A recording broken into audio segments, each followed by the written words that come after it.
El Monte Rushmore. 4 colosales bustos de granito de los expresidentes estadounidenses más importantes de la historia.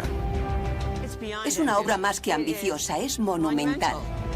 Es uno de los iconos más reconocibles del planeta. Y ahora los expertos descubrirán nuevos secretos ocultos en esta maravilla de la ingeniería moderna. Es como un puzzle al que le faltan la mitad de las piezas. Los nuevos hallazgos muestran cómo el épico desafío de tallar una montaña casi derrota a sus creadores. No puedes volarla por los aires y extraer toda la roca. ¿Y qué podría destruirlo? Hay 140 grietas por todas partes, por arriba, por abajo y por detrás. ¿Cuáles son los secretos de su construcción? ¿Y por qué está el monumento más famoso de Estados Unidos en una remota montaña de Dakota del Sur? Para averiguarlo, volaremos el Monte Rushmore y lo reconstruiremos siguiendo su asombroso diseño original. Exploraremos sus túneles y cámaras secretas y desvelaremos los secretos ocultos de esta misteriosa megaestructura montañosa. Desmontando la historia, los secretos ocultos del Monte Rushmore. Dakota del Sur. A 1500 metros sobre la ladera de una montaña. Los gigantescos bustos de granito de George Washington, Thomas Jefferson, Theodore Roosevelt y Abraham Lincoln nos observan adustamente desde las hermosas colinas negras. El Monte Rushmore. Pero detrás de estos retratos se ocultan las pistas que nos revelarán el verdadero propósito de este monumento. El motivo por el que estos 4 hombres están aquí y cómo se talla una montaña de granito a una escala inimaginable. Era un proyecto monumental porque nunca se había hecho algo así. Meticulosamente tallados en las colinas negras vemos 4 rostros de casi 20 metros de altura. Los iris de los ojos penetran 60 centímetros en la roca y la pupila es en realidad una columna que simula un brillo en sus miradas. Épicas narices de 6 metros, más altas que 3 personas, unas encima de otras. Gafas cuidadosamente colocadas de 30 centímetros de grosor y vello facial tallado en la roca. Tardaron 14 años en tallarlo. ¿Cómo se construye un monumento tan increíble? Su creador fue el escultor danés-estadounidense Gutzon Borglum. La historiadora Laura Pankratz investiga cómo talló esta gigantesca obra maestra en la montaña. Quiere averiguar cómo afrontó el reto de ingeniería que supuso la construcción del Monte Rushmore. Gutzon era una persona muy ambiciosa. Hablaba de las proezas de la civilización romana y de los impresionantes monumentos de Egipto. Quería que su creación durara miles de años. El creador del Monte Rushmore acometió una obra de ingeniería nunca antes vista en Estados Unidos. Era muy diferente quitar un pequeño trozo de roca de una escultura y eliminar 450 toneladas de piedra de una montaña. Si cometías un error, no había vuelta atrás. El primer reto de Gutzon Borglum fue encontrar 400 obreros acostumbrados a trabajar el granito. Estábamos en la Gran Depresión y no había mucho trabajo. Así que había muchos mineros en paro, encantados de trabajar para Borglum. Dakota del Sur está repleta de minas. Los mineros de la zona tenían experiencia retirando toneladas de roca en busca de minerales valiosos como la mica, la piedra natural y el oro. Borglum usa su pionera técnica minera para transformar una remota montaña de granito en un monumento magnífico. En 1927 empezaron a tallar, pero en vez de cinceles, utilizaron dinamita. Volaron la montaña por los aires para crear 4 enormes cabezas de roca lisa. Luego empezaron a taladrar agujeros de 8 centímetros por toda la superficie para tallar las facciones de los célebres rostros en la roca. Los detalles finales los hicieron con perforadoras neumáticas para darles un acabado homogéneo. Pero ¿cómo se talla cuidadosamente una figura con dinamita suspendido a 50 pisos de altura?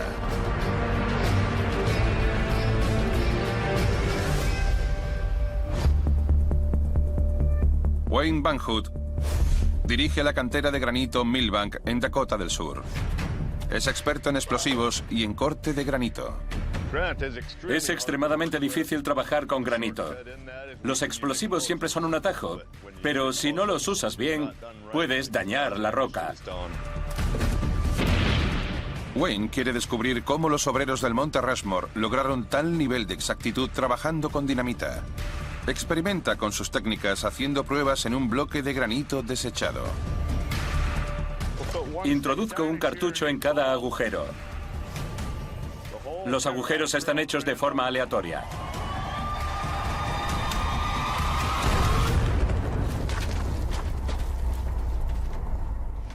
Me lo he cargado por completo.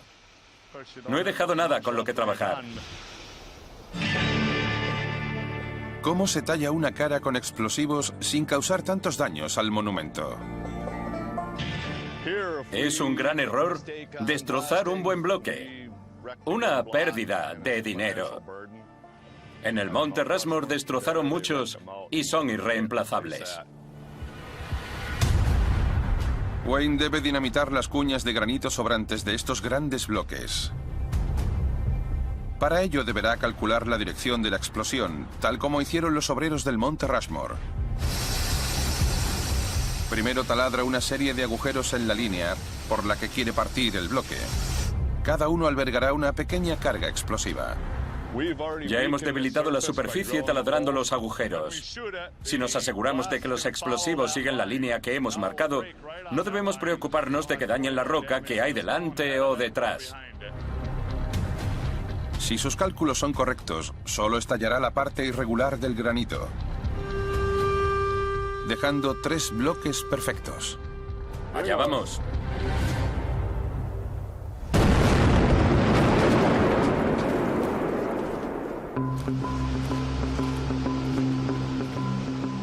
¡Genial! Las líneas taladradas dirigen con precisión la fuerza explosiva, eliminando solo el granito no deseado, sin dañar el resto del bloque. Aquí realizamos varias explosiones al día. En el Monte Rushmore solo 2 veces al día. Porque tenían que despejar todo el terreno cada vez que lo hacían. Todo el mundo tenía que bajar de la montaña. Era un verdadero engorro. Un experto puede eliminar roca con dinamita haciendo que el resultado diste solo 7 centímetros del diseño original. En el Monte Rushmore dibujaron así los contornos de los rostros. Pero ¿cómo se esculpen esos últimos centímetros de diferencia? En el Monte Rushmore lijaron las superficies con martillos hidráulicos para dejar las caras bien pulidas, decían. Para eliminar los 7 centímetros de diferencia utilizaban la técnica del panal. Con los martillos hidráulicos perforaban un ajustado patrón de agujeros. Así debilitaban el granito, lo que les permitía retirarlo con herramientas manuales. Luego le quitaban el taladro al martillo hidráulico para machacar el granito creando una superficie homogénea, un método conocido como alisado. He hecho un cuadrado de 30 por 30.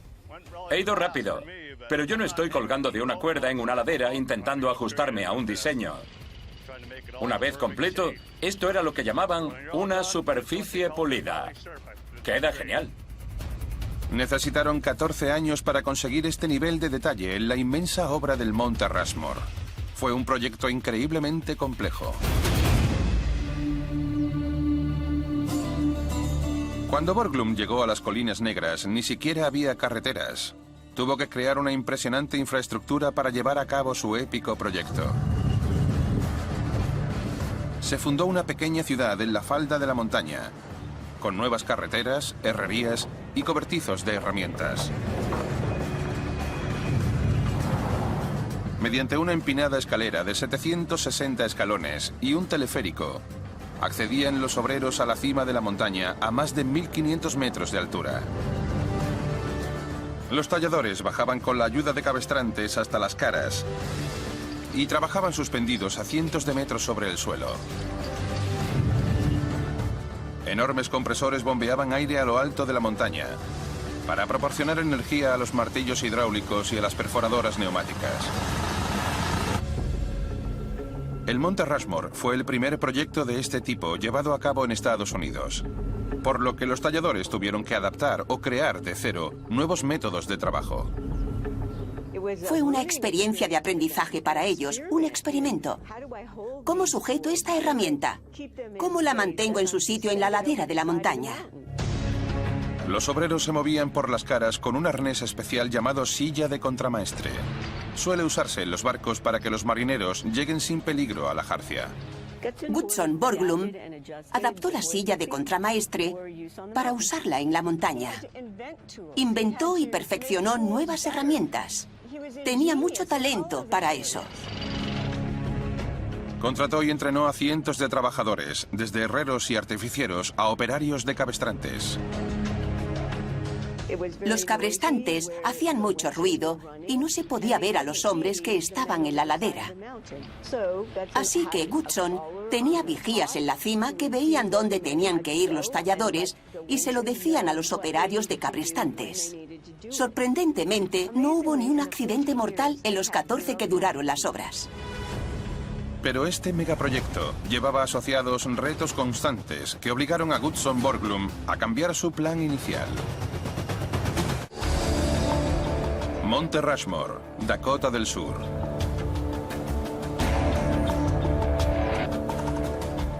Hoy es todo un icono. Pero este no era el diseño inicial. Ahora los expertos investigan qué llevó a Gutzon Borglum a modificar su visión.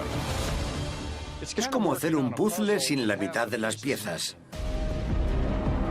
Empezó haciendo algo bastante diferente. En el diseño inicial también había 4 bustos. Pero Jefferson estaba a la derecha de Washington y Lincoln estaba detrás de su hombro izquierdo. Además, incluía los torsos de los presidentes. Esta distribución dejaba espacio para una tabla gigante de 36 metros de altura, con la forma de la compra de Luisiana. Debía documentar fechas clave de la historia estadounidense en una caligrafía de 7 centímetros chapada en oro. ¿Por qué es el Monte Rushmore tan distinto al diseño original? Mark Fahrenbach es geólogo del estado de Dakota del Sur. Como veis, la mayor parte es del mismo color blanquecino que el granito del pico Harney. Mark examina y cartografía la compleja geología de la zona estudiando las rocas de la superficie. Quiere averiguar cómo influyó la estructura interna del Monte Rushmore en el cambio de diseño. Al examinarlo de cerca descubres zonas y vetas con diferentes tipos de roca. Gutzon Borglum buscaba roca de grano fino y el granito del pico Harney varía entre un grano finísimo de poco más de 1 centímetro a cristales enormes de 1 a 3 metros. Borglum necesitaba roca hecha de pequeños cristales de minerales, porque tiene una estructura más fuerte. Duran mucho más y les da a los bustos un aspecto más realista. El tamaño de los cristales lo determina la historia de la Tierra. Hace 1,7 millones de años, la zona de las Colinas Negras se formó a partir de capas de roca blanda sedimentaria y magma derretido proveniente de las profundidades terrestres.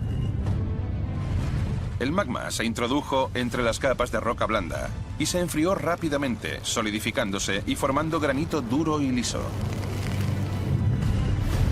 Con el paso del tiempo, las grietas del granito se llenaron de magma que se fue enfriando lentamente, dejando manchas cristalinas en la roca homogénea. La capa de roca blanda que rodeaba al granito se fue desgastando, destapando el gran bloque de granito veteado que Borglum empezó a tallar. ¿Cómo obligó a Borglum el pasado geológico de la Tierra a cambiar el diseño del Monte Rushmore. Mark investiga los primeros bocetos del monumento y los compara con fotos de la obra en construcción. Busca indicios en la estructura de la roca que puedan explicar por qué el Monte Rushmore que tenemos hoy en día es tan diferente a los modelos originales. A los 4 años de empezar ya casi habían terminado a George Washington. Pero entonces pasaron a Thomas Jefferson. En esta foto se ve dónde iba a colocar a Thomas Jefferson, igual que en este modelo. Thomas Jefferson iba a la derecha de Washington. Se ve en el principio del ojo y la nariz. Pero tras 2 años de arduo trabajo se toparon con un problema. Tallando se encontraron con una zona de roca mala, de grano demasiado grueso o simplemente demasiado inestable. Los cristales de magma que se enfriaron lentamente dificultaban la talla detallada del granito. Si seguían y la roca no mejoraba, no podrían completar la cara de Jefferson. Aquello fue muy frustrante para Goodson Borglum. Había preparado la zona y ya estaba tallando, pero la roca no le dejaba hacerlo. Si la roca no aguanta la talla, da igual el empeño que le pongas, no podrás tallarla. Borglum ordenó dinamitar los 2 años dedicados a la talla de Jefferson.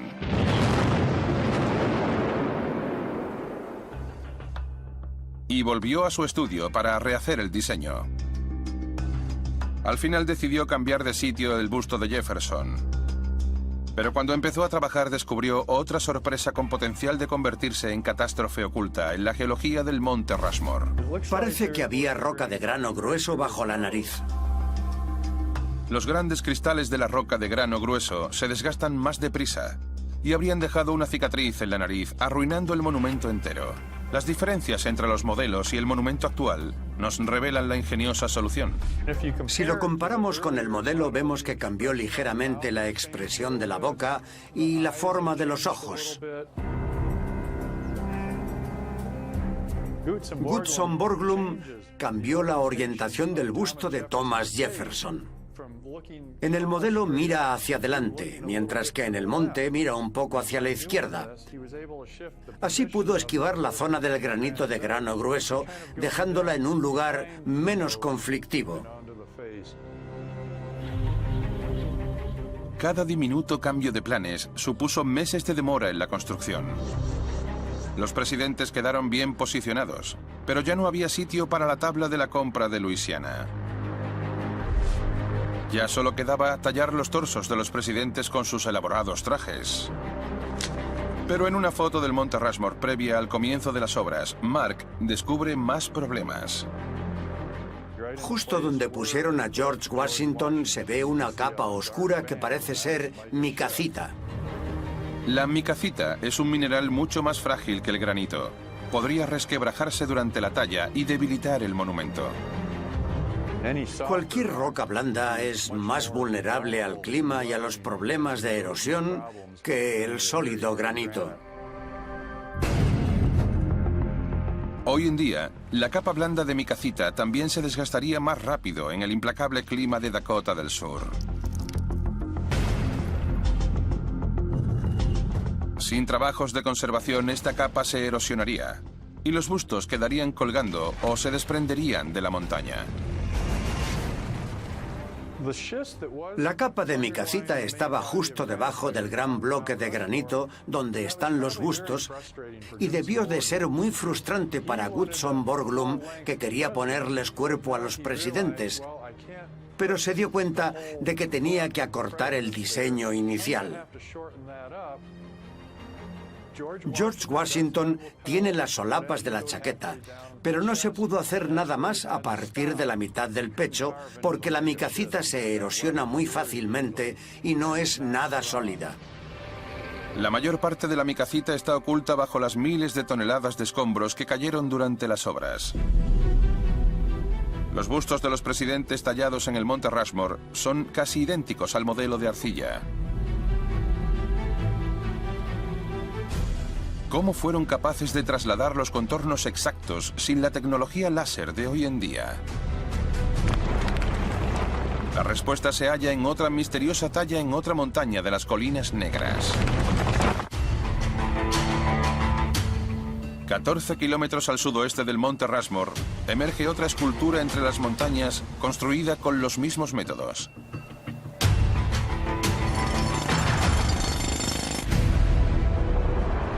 El monumento al guerrero Sioux, Caballo Loco, mide 9 metros más que las caras de Rushmore. Empezó a construirse hace 70 años y aún le queda mucho para estar completo. Para terminar el cabello se necesitarán al menos 10 años más y su cuerpo será tallado en una roca de granito de más de 10 millones de toneladas, revelando el brazo de 70 metros del guerrero que señalará hacia el horizonte a lomos de su caballo. Cuando esté terminada será la mayor escultura del mundo.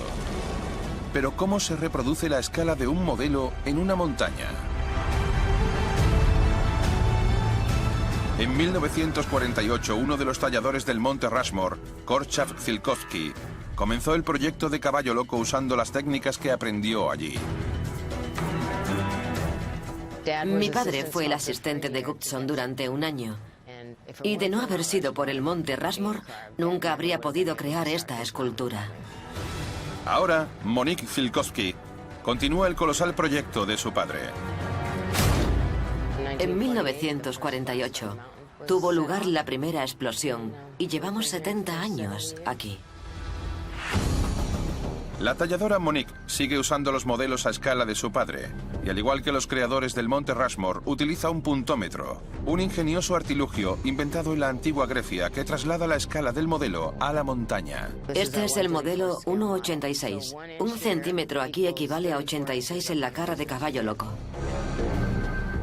Primero hay que medir con exactitud cada punto del modelo desde un sitio fijo desde el que pivota la máquina. Son coordenadas X, Y, Z y hemos tomado 10.000 de la cara de Caballo Loco. Lo hacemos por amor.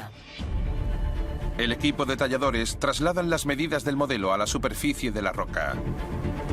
Para ello usan versiones a escala del puntómetro. Ahora haremos el contorno de la uña. Cuando establezcamos dónde marca el punto de pivotaje el área de la talla, no lo moveremos y así tendremos el equivalente exacto. Primero igualan el ángulo medido del punto de pivotaje. Desde donde está Jessie girando el puntómetro, en la dirección del dedo de Caballo Loco, son grados este-oeste. Luego desplazan la plomada horizontalmente por el brazo de la grúa antes de dejarla caer sobre la roca. Comparan la distancia que recorre verticalmente con el modelo. Estas medidas nos dicen cuánta roca habrá que retirar hasta tener la talla. El más mínimo error en los cálculos podría echar por tierra 70 años de trabajo. Así que deben estar seguros antes de retirar la roca. Extraemos cada punto más de una vez antes de empezar la talla. Comprobamos todo varias veces. La imagen de Caballo Loco emerge centímetro a centímetro en la montaña. ¿Pero por qué están tallando a este héroe indígena aquí? Las colinas negras pertenecen a los Lakotas, una tribu Sioux, tal como reconoció el gobierno estadounidense en 1868. Pero en 1874 la fiebre del oro llegó a las colinas negras, lo que obligó a los Lakotas a abandonar sus tierras. Caballo Loco, el jefe Lakota, luchó por recuperar sus colinas sagradas. Pero a pesar de su coraje, no lograron recuperarlas. En 1931 se solicitó en vano esculpir a Caballo Loco en el monte Rushmore, por lo que los nativos americanos diseñaron un monumento propio en su honor. La talla del monte Rushmore hirió a los nativos americanos y dijeron: si ellos tallan a 4 blancos en la montaña, tallemos nosotros a un indígena en las colinas negras. Los talladores de Caballo Loco reciben donaciones públicas para completar un monumento que será 10 veces mayor que el del monte Rushmore. Mi padre creyó que habría gente interesada en colaborar, y así ha sido durante todos estos años. Es una ardua tarea. Esa roca estaba 2 metros sobre el dedo de Caballo Loco. Ocupaba toda esta zona, y esto es todo lo que hemos retirado en los últimos 5 años. Para aumentar la velocidad y la precisión, Monique ha añadido métodos modernos a las técnicas descubiertas en el Monte Rushmore. Han adaptado las sierras de hilo diamantado de las canteras. No provocan tantas vibraciones en la roca al perforar sin parar y son muy precisas. Puedes crear formas muy bonitas con ellas en sitios a los que no llegan los taladros. Ultiman los acabados con un soplete a una temperatura altísima que desconcha los últimos milímetros de roca. Así queda la roca después de aplicar el soplete. Es el mismo acabado que la cara de caballo loco. Esta será la punta del dedo de caballo loco. Esta parte de aquí. Podrían tardar 2 siglos en terminar la talla de caballo loco. Una eternidad comparado con los 14 años del Monte Rushmore. No podemos volarlo todo por los aires y retirar toda la roca. Tallar una montaña es mucho más que eso. Lo único que importa es seguir haciendo un buen trabajo. El Monte Rushmore. Uno de los iconos más fácilmente reconocibles del planeta. ¿Pero es solo una estructura colosal o tiene un propósito oculto? La respuesta se halla en su interior. Tras la cabeza de Abraham Lincoln, hay un túnel secreto que se extiende 20 metros a través de la roca hasta llegar a un callejón sin salida. Pero en la boca del túnel hay una cámara subterránea sellada por una losa de granito de 500 kilos. Dentro hay un arcón de titanio que contiene una alargada caja de teca. En su interior hay 16 paneles esmaltados, muy finos, cuidadosamente apilados. ¿Qué hacen estos paneles escondidos en el Monte Rushmore? ¿Y por qué hay un túnel que no lleva a ninguna parte? En la Biblioteca del Congreso en Washington, la historiadora del arte Paula Reed busca las respuestas. Hay miles de documentos que registran la evolución del Monte Rushmore en los archivos oficiales de su creador, Gutzon Borglum. Escribió muchas cartas al Congreso para conseguir financiación, pero también hubo mucha financiación privada. No paraba de buscar mecenas, así que la financiación fue un problema desde el principio. El presupuesto inicial era de $250.000. Pero los costes se dispararon hasta casi 1 millón. Cuando se quedaban sin dinero, el gobierno les otorgaba una partida. Se la gastaban y paraban las obras hasta recibir más fondos. Aquí tenemos los informes de 1939 y 1940. Paula trabaja con la historiadora Barbara Bear para averiguar en qué se gastaban todo el dinero. Gutzon Borglum cambió la idea inicial y el proyecto fue evolucionando. La concepción del monumento de Borglum se expandió. Las expertas buscan registros de su audaz y caro nuevo plan. Aquí están los planos en gran formato. Los planos originales revelan detallados diseños de un complejo que rodea el monumento. La propuesta de Gutzon Borglum incluía una gran escalera por la que los visitantes podrían llegar hasta detrás de los bustos. La escalera conducía a una estancia llamada Sala de Actas. Borglum diseñó una cámara oculta en la montaña, que debía ser el lugar donde se almacenaran los textos más sagrados de la nación. Habría albergado copias de la Declaración de Independencia, la Constitución y una explicación a quienes pertenecían los bustos y por qué estaban ahí. ¿Pero es posible que aquella cámara albergara algo más que documentos? Gutzon Borglum reveló su plan para la Sala de Actas en su autobiografía inédita. Lo interesante es lo que dice sobre la ampliación del plan. Esa es la letra de Borglum. Las notas son suyas. Borglum diseñó una gran sala de 25 por 30 metros, excavada detrás de los bustos, con una escalera de 250 metros que conduciría hasta él. Sobre la gran entrada de la cámara, un águila de bronce cuyas alas de 12 metros reposarían sobre el marco de la enorme puerta de cristal. En el interior, paredes cubiertas de vitrinas de bronce y cristal, en las que se exhibirían documentos históricos como la Declaración de Independencia.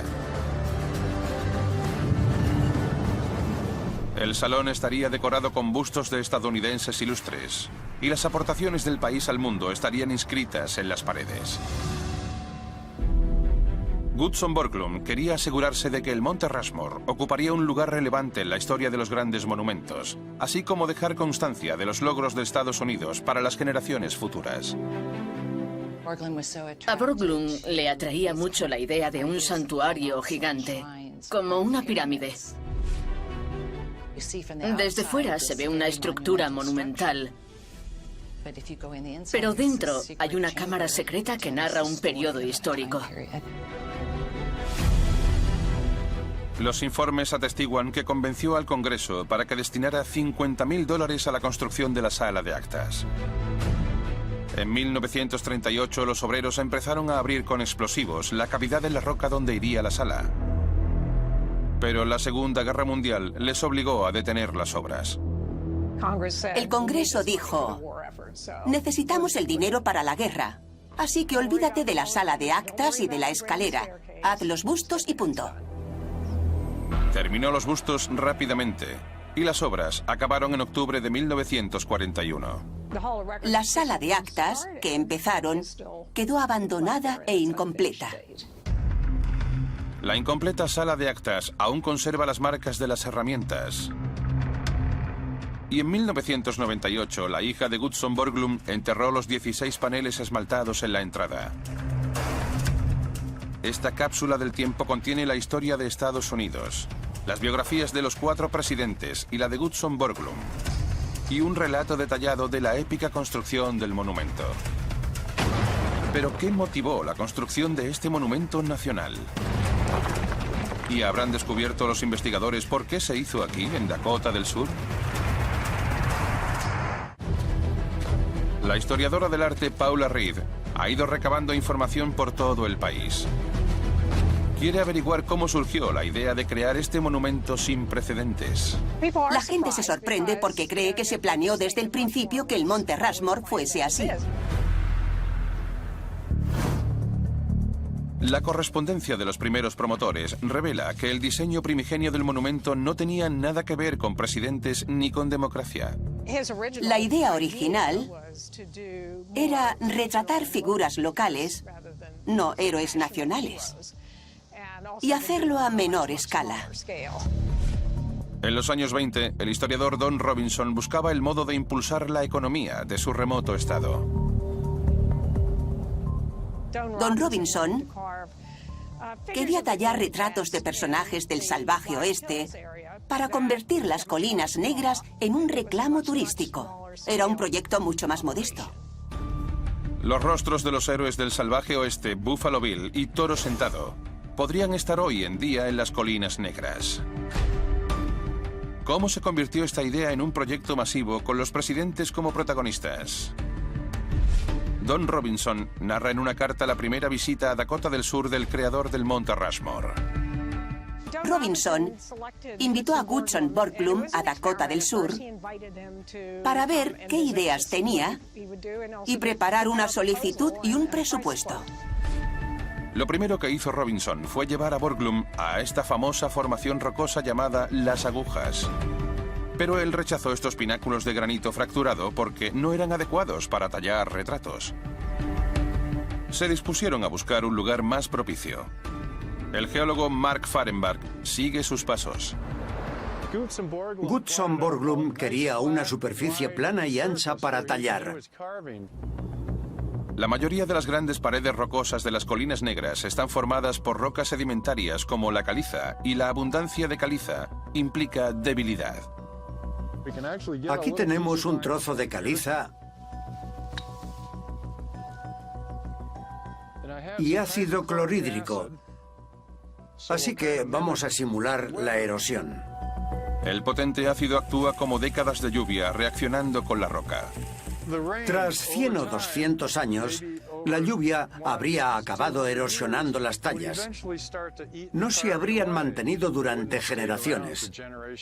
Estas preciosas paredes rocosas no son adecuadas para tallar. Goodson Borglum necesita un material mucho más duro para su proyecto. Lo que Goodson Borglum buscaba, mineral de grano fino no fracturado en un espacio abierto, no era fácil de encontrar. Borglum subió a los picos más altos de las Colinas Negras para dar con una pared de granito que pudiera verse a kilómetros de distancia. Tuvo que venir en persona para analizar el terreno. Antes no había fotografías aéreas ni mapas como los de hoy en día. Así que tuvo que escalar y observar. Las cartas de los promotores de Dakota del Sur dicen que Borglum se sintió inspirado cuando dio con el lugar perfecto. Cuando vio el monte Rushmore en su estado natural, dijo: aquí quiero hacer algo importante.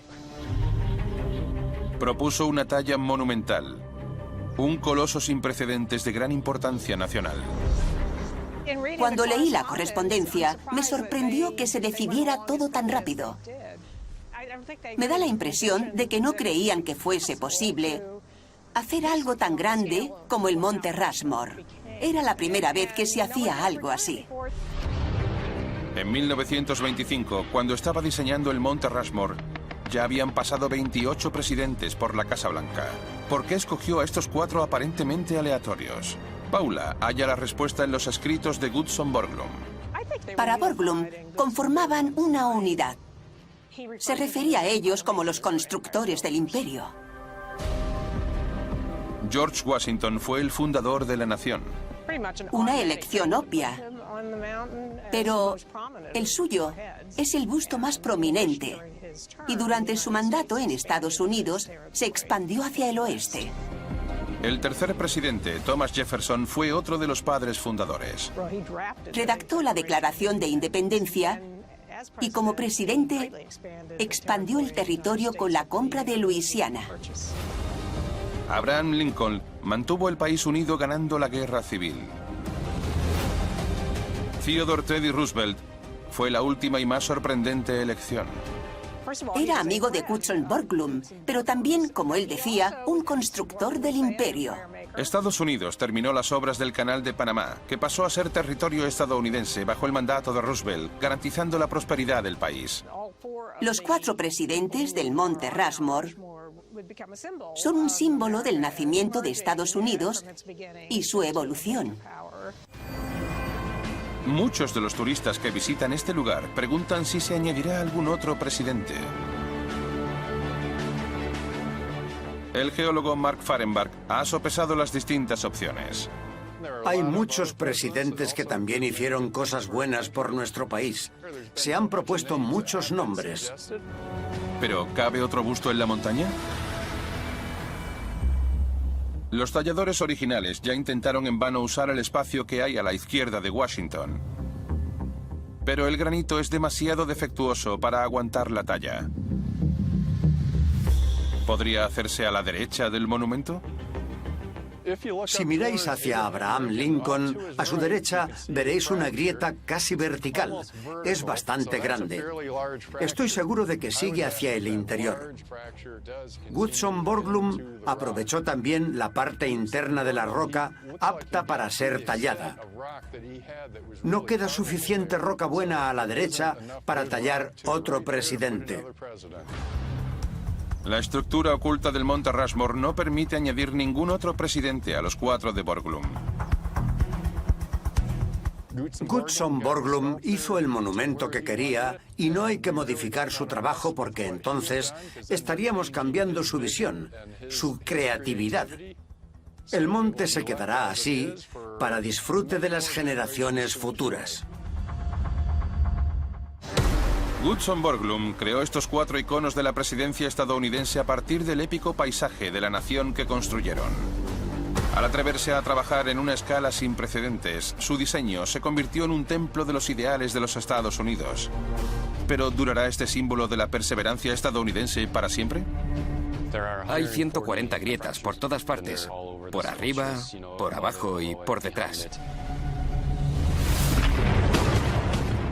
Estos bustos de granito son increíblemente sólidos, pero el agua de lluvia se introduce por las diminutas fisuras.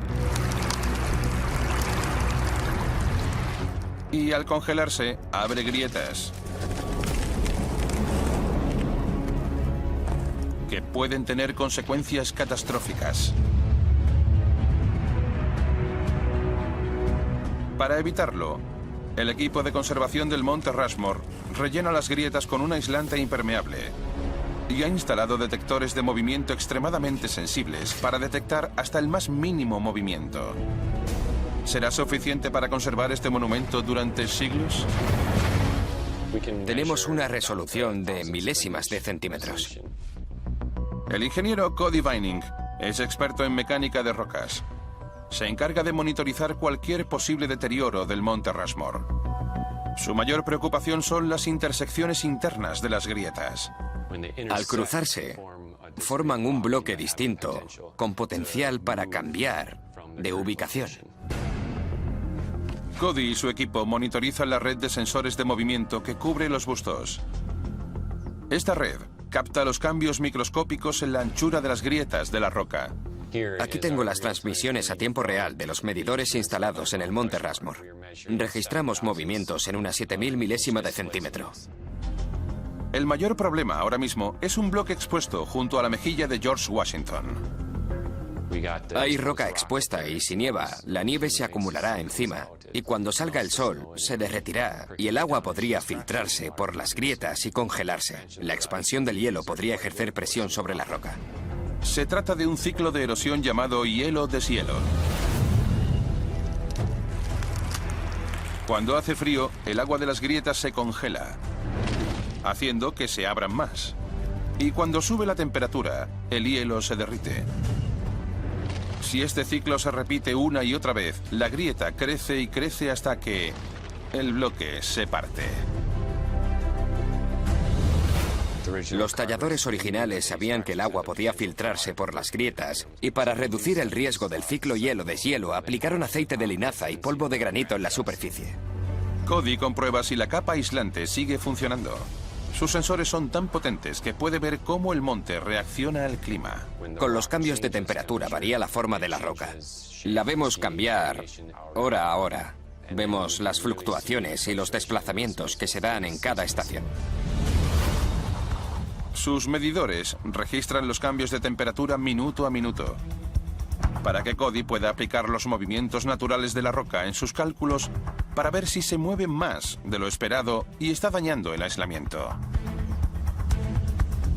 Por ahora el Monte Rushmore se mantiene estable, pero este avanzado sistema de conservación les alertará de cualquier deterioro crítico. Mientras sigamos monitorizándolo y conservando el aislamiento que evita que el agua se filtre en las grietas, no habrá ningún motivo para que este monumento no siga aquí dentro de cientos y miles de años. El Monte Rushmore, un monumento creado a partir de la geología de Dakota del Sur y transformado gracias a la destreza de los mejores ingenieros. Con relatos ocultos sobre la grandeza de Estados Unidos para las futuras civilizaciones. Un icono que inspira a toda una nación.